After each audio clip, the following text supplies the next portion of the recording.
38-17, the final. Missouri Tigers lose to the Texas A&M Aggies. Tucker Franklin here, breaking it down for you on the Mizzou That's Who post-game show. A bummer of a performance from the Missouri Tigers here as number 3 Texas A&M comes to town. They ultimately can't really get any offense going. When we look at the stat sheet, 284 total yards for the Tigers on the day offensively. 77 come through the air. The majority of their yards, that'd be 207 of them, come on the ground. Only 4 penalties for the Tigers on the day, and they only get 17 first downs as well. 5 of 13 on first down. 0 for 1 on fourth down. That was the slant thrown to Donovan Illuminate a little bit behind him as well. I don't even know if he caught it if he would have been there. So 0 for 1 for them. On offensive day, that will be likely forgotten. It will be likely forgotten. A performance that is not going to headline many stories about this football team. Matt Zollers in his first career start for the Missouri Tigers goes 7-22 for 77 yards. No touchdowns, no interceptions, 32% completion percentage, gets a passer rating of 61.2. Marcel Reed coming into this game. Lots of headlines around Marcel Reed and his running ability.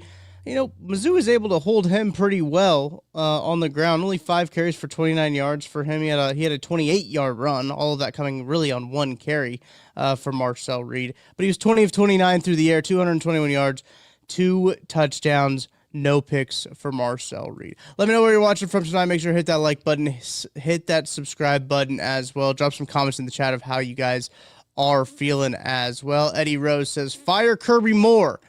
Sick of all this play calling shit. I don't know if Kirby Moore was the problem today, guys. I know that I don't think that Kirby Moore was the problem in this game for this one. There's a lot of issues that this team has right now, and I don't think it's just, let's just fire the offensive coordinator. I don't think that's it. I don't think that's the answer. I don't think that's the fix, chat. Tyler Collins said, did we expect anything else? A&M is better than us in all facets. 100%. That's another part. A&M, very good football team. That is a darn good football team and a national title contender, in my opinion. They're on their second string running back, and it didn't matter. Their offensive line is incredibly good. I think that is a stout, sturdy defense that the A&M Aggies have. They've got some guys that will be playing on Sundays for a long time, right? So it seems to me that Texas A&M was a very good football team. Their defense caused a lot of problems for Zollers, for the offensive front, for the Missouri Tigers as well. They struggled with protections in a lot of regards. So it's one of those situations where, look, they got some horses.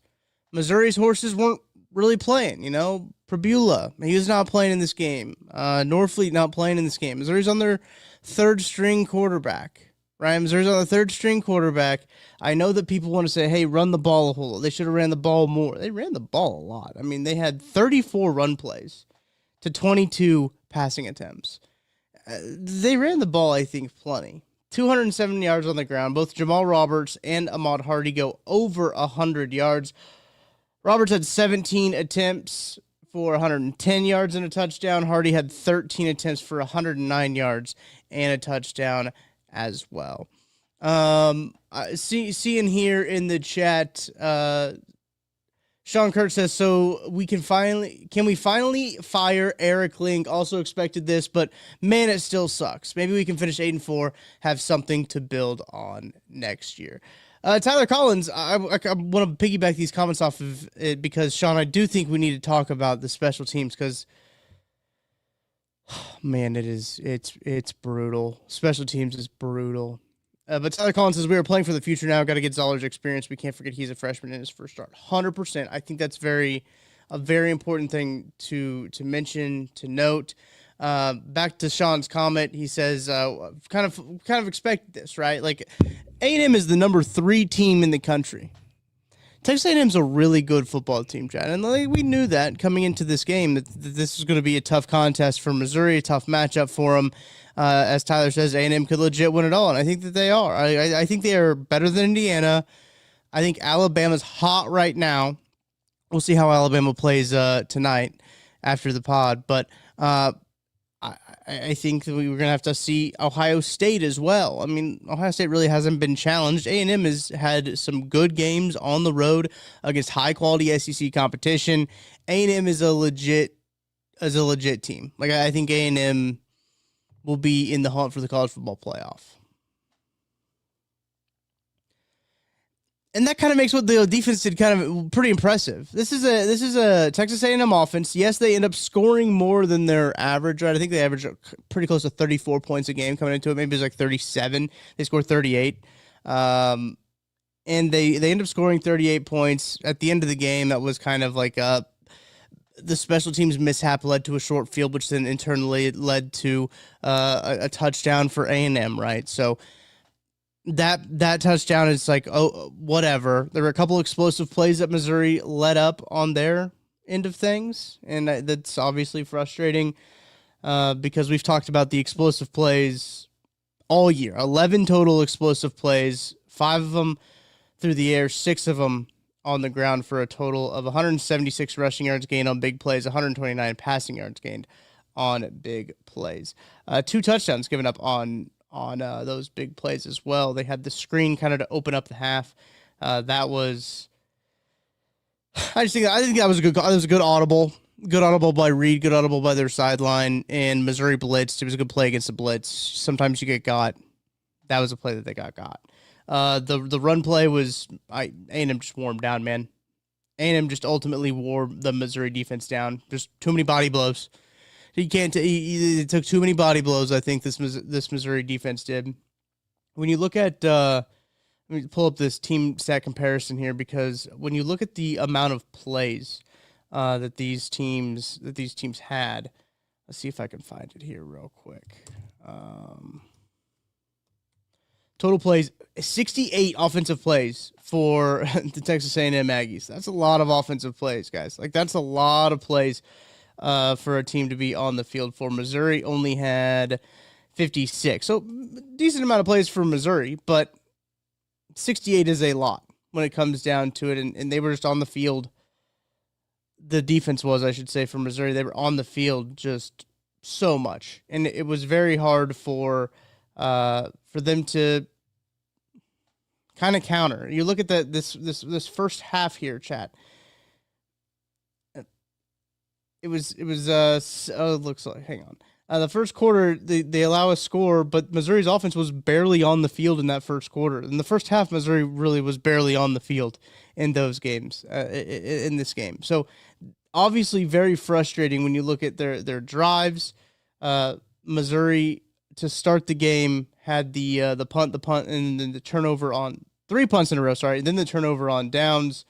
They fumble, which led into the to the touchdown. And again, that turnover was kind of a real big momentum shift, I think, in this game. Is it felt like maybe Missouri could get one thing going. If Missouri could get a big play, if they could get that burst play, that they would be right in it. But then the fumble happens, which leads to the touchdown to then take a 14-point lead at the half. But if you're looking at how many plays Missouri ran before the midway through the second quarter, the first quarter they only ran 12 plays. They ran 12 plays in the first quarter, chat. Like, I mean, there's not. Texas A&M did a good job of converting when they needed to convert, right? When they had drives of 8, 5, and 9 in the first 3 possessions that they had in the first quarter. Missouri had drives of 4 plays, 3 plays, and 5 plays. So Texas A&M stayed on the field. They kept Missouri's defense on the field. And eventually what came down to it is they just got worn down. Missouri's defense just got worn down. The offense didn't make enough plays to keep them in it. And this score ends up 38-17. That's kind of what happens.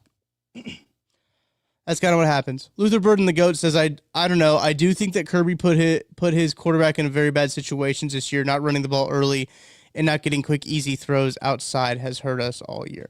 I do think that there's some legit conversation to have about their screen game. Their screen game kind of has become non-existent. Their screen game, especially with the talent at wide receiver that they have, their screen game, their pop passes, everything like that, you think that would be a really easy button for them to hit, and for them to get some yards, get some easy yards, put the ball in the hands of their dynamic athletes. But they haven't really been doing that. And There's got to be like a real reason they're not doing that, right? I know a lot of people's frustration with running the football. Like I understand, I'm right there with you with the frustration of running the football, but I saw a lot of frustration early on when Missouri had run like 13 plays and they were mad that Ahmad Hardy only had 3 carries, and it's just like, all right, like yeah, he probably should have a maybe 1 or 2 more carries, but like he can only have so many carries, Chad. I mean that's kind of the frustration. That's a frustration. What's also not great is you look at this Texas A&M drive chart. Outside of a fumble at the end of the third quarter going into the fourth quarter from Texas A&M, and a turnover on downs at the very end of the game, Texas A&M scored on every single drive. Texas A&M scored on every single drive, and that goes to the point of the body blows, right? Like those are the body blows that it just wears you down. Those are a 8-play drive, 6-play drive, 7-play drive. Like those are long drives at the end of the game that kind of sealed it off, and did not allow anything to happen on the Missouri side of the ball. But pretty disappointing overall, disappointing showing. I know that a lot of people in the chat, I appreciate everyone hanging out with you. I know a lot of people in the chat are kind of the same as, hey, realistically, could this game have been a win for Missouri? There was a lot of cards not in their favor. There's not a chip stacked against them, right? They didn't have a lot of things going with them heading into this game, right? I know there's going to be people in here saying Eli Drinkwitz can't win the big one. This is a third-string quarterback that he had to deal with. He doesn't have his top tight end, which would have been a really nice weapon. Tight ends are always really nice weapons for freshman quarterbacks to have, especially to settle them in. There was an extra week for game planning. Also, Texas A&M is just a damn good football team, guys. I think that just comes down to it. Texas A&M is a damn good football team. I know there's frustration not being able to get that top 10 win, the record against top 25 teams. Sure, I get it. I understand. But as Tyler, I believe it was Tyler, said in the chat, this is building for next year. This is building for next year. Sean Kurtz says this in the chat, too. Definitely not putting this on Zollers. Freshman QBs are 0-18 as first-time starters in the SEC. I think that's a great way to put it. The protection was getting home, too. The rush from A&M was getting home. There was some protection miscommunications, it felt like, at some points on the offensive line. They were running the ball well. I do understand that, but you can't, what's the word I'm looking for? Maybe it's not as efficient, right? As they needed to get more points. They needed to stick pace with A&M, so they were kind of had to forced to do something. And ultimately, they don't get it done. 38-17 is the final score. Texas A&M over the Missouri Tigers. Sean Kerr says, can we talk about how seemingly only the wide receiver that can catch the ball for us is true freshman Donovan Olubade? I mean, Josh Manning, brutal showing. Marquise Johnson, no show. Coleman has been a non-factor. It's been a little bit disappointing, I think, for Marquise Johnson this season. I don't want to bury the kid. I think there's a lot of things that we saw with Luther Burden, right? So you saw this a lot with Luther Burden, where it was, we're taking him out of the game. I think some defenses are choosing to take Marquise Johnson out of the game, or they're choosing to take Kevin Coleman out of the game. Cousin Zoo said, I'm hurting, boss. I'm hurting, boss. It's a bummer. This game is a big bummer. It's a big bummer. He says this play calling is absolutely goofy. I don't think, I think the play calling is goofy because of the situation that they're in with, okay, they've now have to parse down the playbook more because it's a freshman quarterback. What is he comfortable with? They have to then shape their offense to what this quarterback style is comfortable with, because he doesn't run as much as Bo does, right, Chad? He doesn't run as much as Bo does, so they have to kind of shift their philosophy on the offensive side of the ball to a different type of quarterback and a different style. I think that plays into it, and they have to figure out what he's comfortable with, what he is okay with, what Zollers, as I'm saying, is comfortable with flowing into a game and seeing what he's comfortable with. I know there's a lot of frustration with Kirby Moore. I'm not saying that Kirby Moore lacks blame. Don't hear me what I'm saying, and I'm saying that Kirby Moore lacks blame. I think there's a lot that goes into this. I think there's a lot that goes into why this offense is struggling the way that there is, and I think there are so many easy buttons that this team isn't hitting that there has to be a reason for it, right? And maybe we'll never know, right? Maybe we'll never know why, as Cousin Zeus said, where was the nice wide receiver screens and the quick slants to get him comfortable? 100%. The quick passing game is non-existent, and I don't know why. I don't know why the quick passing game isn't existent. I'm sure they're just like not doing it right just because. They're like, let's not run quick passes this game. I don't think that's the case, but I don't know, chat. I'm pretty bummed up about this one. I'm pretty bummed out because you kind of wanted a good showing. There's for a little bit. I was like, all right, if this is like it's a 14, if it's a 10, 14 point game, I'd feel all right about it. All right, third string quarterback, defense had a good showing, but then at the end of this one, A&M kind of blows it open, 38-17. Luther Burden, the GOAT, another comment in the chat. Appreciate you, dude, hanging out with me here. One more. I'll talk about this comment, then I'll hit a break here. We'll hit one break, and then we'll come back and talk about some other stuff.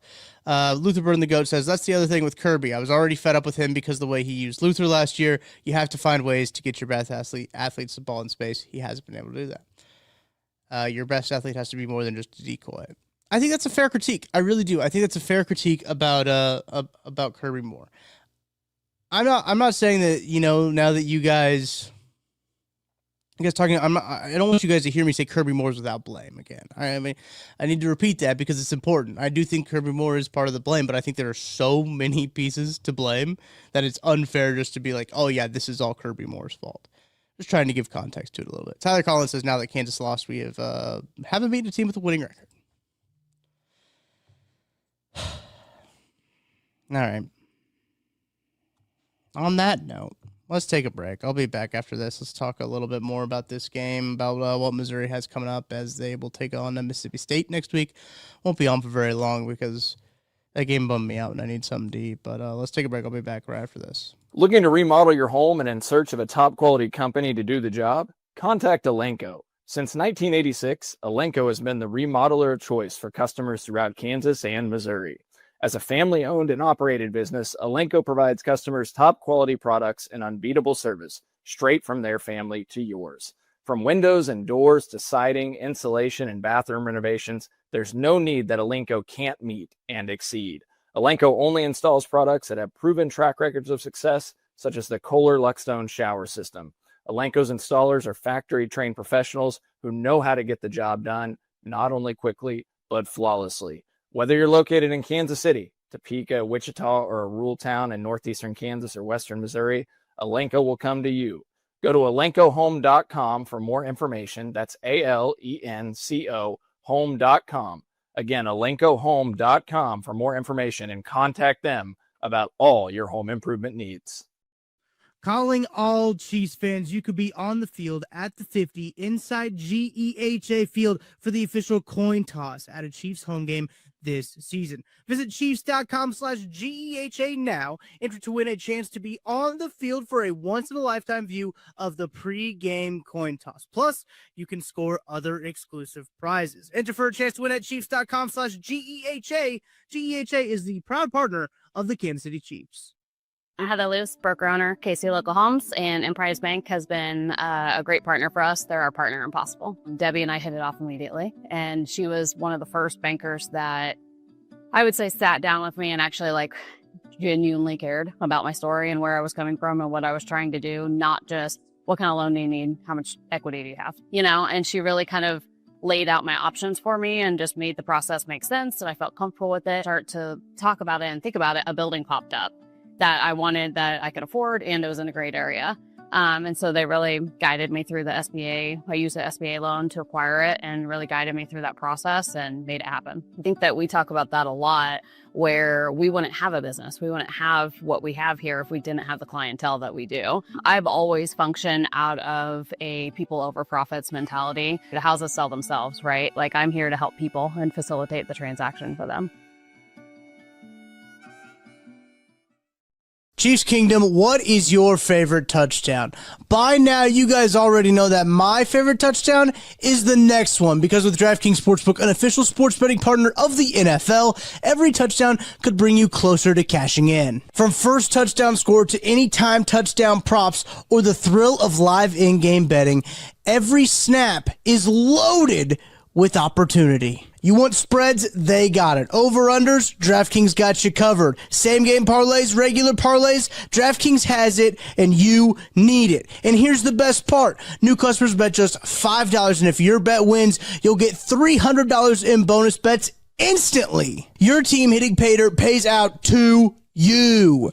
Download the DraftKings Sportsbook app now and use code KCSN. That's code KCSN for new customers to turn $5 into $300 in bonus bets if your bet wins. In partnership with DraftKings, the crown is yours. Gambling problem? Call 1-800-GAMBLER. In New York, call 877-8-HOPE-NY or text HOPE-NY 467-369. In Connecticut, help is available for problem gambling. Call 888-789-7777 or visit ccpg.org. Please play responsibly. On behalf of Boot Hill Casino and Resort in Kansas, pass-through per wager tax may apply in Illinois. 21 plus age and eligibility varies by jurisdiction. Void in Ontario. Bet must win to receive bonus bets, which expire in 7 days. Minimum odds required. For additional terms and responsible gaming resources, see dkng.co/audio. Limited time offer. Quotes are pouring in here from the post-game press conference. Gabe DeArmond at Power Mizzou.com is tweeting them out on throwing the ball on 3rd and 10 at the end of the first half and the fake punt. Eli Drinkwitz said, I gave the okay on those calls. He's taking the blame for everything. He appreciates the fans as well. And the players fought. He said, quote, but ultimately poor coaching by me. Blamed himself for the fumble before half and for the fake punt. I got to be better there. Eli Drinkwitz is taking a lot of the blame, actually all of it. He says, that's one of the toughest locker rooms I've been in because we all believed we were going to win. Quote, it's okay to be devastated. The only way you're going to achieve your dreams and goals is if you put everything you have into us. Obviously spoke very highly about the defense, and he was asked about his record against ranked teams the past 2 years, 0-6 against ranked teams the past 2 years. He says, quote, they're doing a good job, or they're good teams, and I don't do a good enough job coaching. Lots of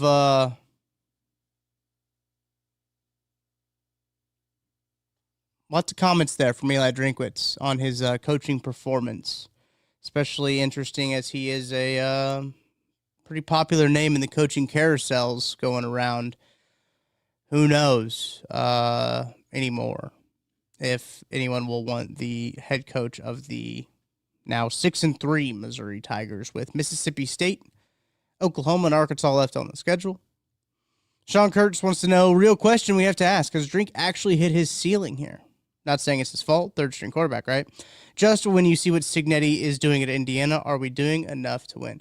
Sean, I think Cignetti might be a bit of an outlier here because we do live in like an instant gratification type of world, and not to get too like deep. His success was so fast at Indiana. I think it kind of is tough. I think it's tough to see program builders like Eli Drinkwitz take a little bit more time with his process and how everything works. Now, each situation is obviously very unique and very different. I think what Eli Drinkwitz has done for the program cannot be overstated. I think that it can't be overstated. I don't think he's reached his peak.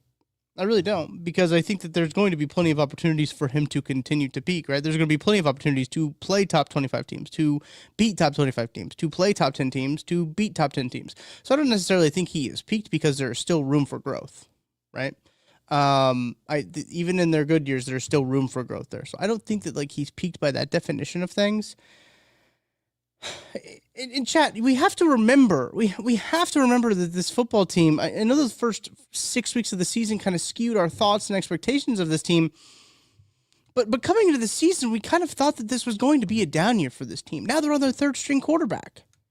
They have a guy who transferred and then decided that he wanted to transfer back as their backup quarterback. Eddie Rose said this was a bad program in a bad spot when he got hired. It was not great. It wasn't great.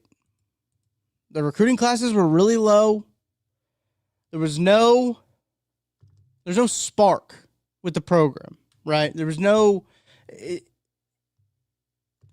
I'm trying to think of the word. There was no excitement around the Missouri program with Barry Odom, and when they came with Eli Drinkwitz adding that spark, changing laws, changing stadiums, indoor facilities getting built, success on the field, right? Like I know that it's so hard to talk about how successful Eli Drinkwitz has been now after a game where he loses 38-17 and goes 0-for-6 against the top 25 teams the last 2 years. But big picture wise, I think I don't think it's fair to cast Eli Drinkwitz aside for Mizzou. I don't think that that's a fair thing. I don't think Mizzou fans should be going out there and saying, "Fine, Eli Drinkwitz, you go. We don't want you anymore." I don't think that they should do that. I'm pretty against that, and I think that's greatly unfair to the situation that Eli Drinkwitz has had today.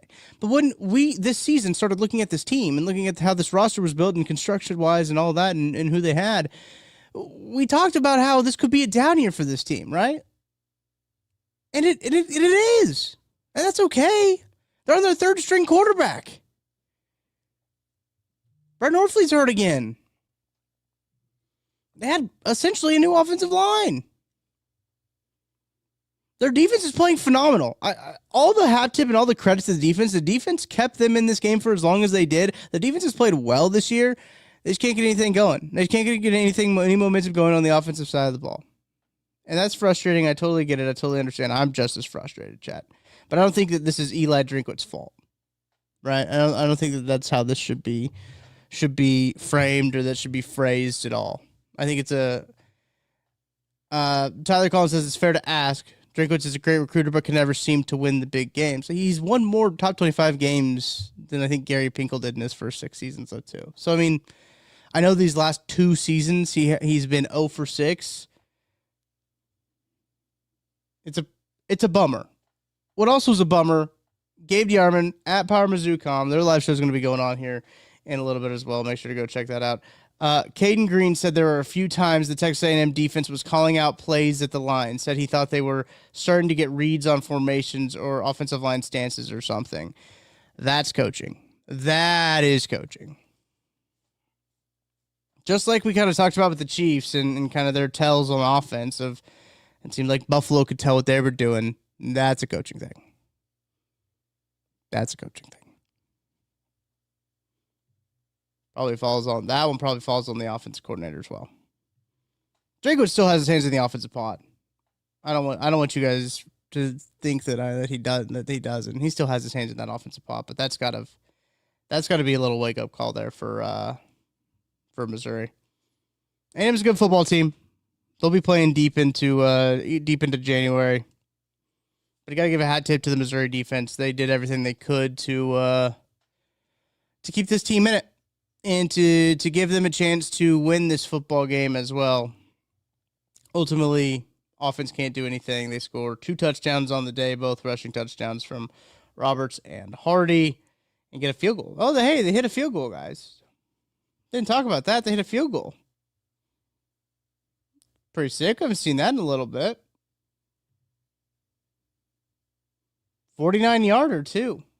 1 of 1 on the day. This Folks kid might be a pretty darn good returner there for Missouri. 88 yards on 2 returns, kickoff returns for the Tigers. Average about 44 yards a return. Gave them a spark on that last one.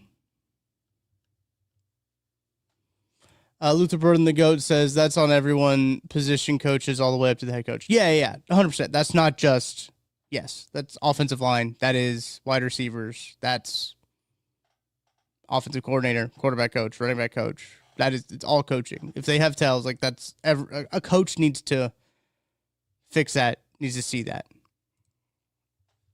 Adonis says, Aggie fan here, y'all's defense was honestly the best I think I've seen this season. Offense just couldn't get it going. Hardy being out most of the first half was rough. Zollers had a rough time. Hope y'all win out the rest of the season. Best of luck to you guys. Appreciate you, Adonis, for stopping by. Appreciate the kind words. Very big. I mean, look, A&M played well, man. A&M looks like they are a title contender. Very good football team. Got some dynamic players on that football team, and ultimately I think it was too much.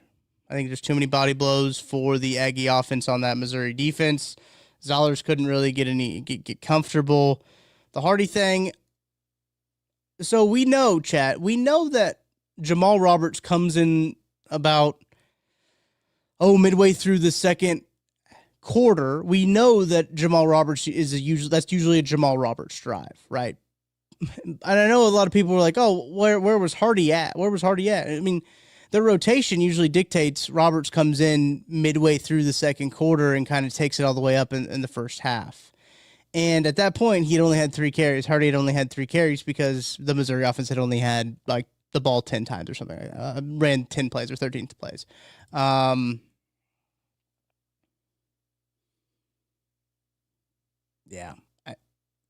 I don't know the answer, chat. I really don't. I don't know what the answer is. Do they just never throw the ball? They have so many good wide receivers that it's like dumb not to throw the ball. But their protection sometimes, folks did also have one called back, Sean, you're right. But they just have so many good wide receivers that their protection at times doesn't really match up. They have some breakdowns there in pass protection.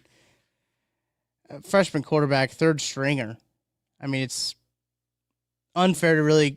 That's a tough spot for Matt Zollers to be in, to come up in his first game of his first start of his collegiate career is against this Texas A&M defense. Tough ask.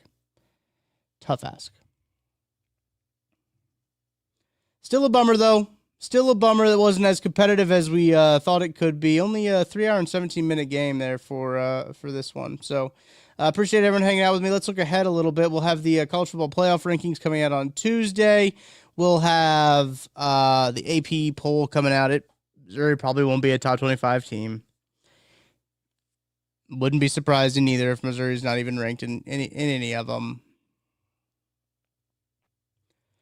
A&M should go up to number 2, in my opinion. I think number 2, I think they're the second best team in the country, if not the best team. Just because, I mean, I don't know about Ohio. I think it's hard to say that Ohio State's not the best team, right? I think it's a tough comparison. But what they've done this season is way more impressive than Indiana. I know Indiana had a win over Oregon on the road, but the fact where A&M's going to Mizzou, a ranked Mizzou team, and beating them. They're going to Notre Dame and beating them. They're going on the road and winning all these tough SEC games. I think that's not nothing. Going to Gainesville and getting the win that they did. Or LSU getting the win that they did. It's impressive from what A&M has done. I think they deserve to be the number 2 team in the country. Looking ahead, though, next week, Missouri will host Mississippi State. They'll host the Mississippi State Bulldogs, who had an opportunity to pull off a upset against the Georgia Bulldogs, kind of in the same spot. You know, this team, just like Missouri, was in an opportunity to pull off an upset and just ultimately doesn't get it done at home. They will now face each other in a night game next week. That time has been announced, hasn't it? Let me go back to the schedule here. It's a night game at Faroe, senior night for the Tigers as well. That'll be an interesting matchup. Hopefully Missouri's defense can kind of hold form for them and keep them it'll be on SEC Network, 6:45 p.m. kickoff next week as well. So 6:45, shout out Tyler. Thank you in the chat for hitting me with that. 6:45 kickoff for Mississippi State, Mizzou. Then they will travel for their last 2 games of the season against Oklahoma and Arkansas. Missouri, man, if Missouri needs to go 2-1, have to do 2-1. in that stretch here for me to feel okay about this season. 2-1 for me to feel good about this season. I'm curious where you guys are, chat. Leave a comment.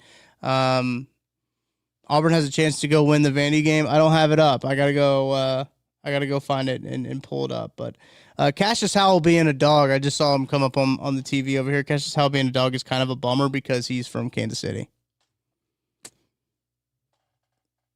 Rockhurst kid, I believe. It's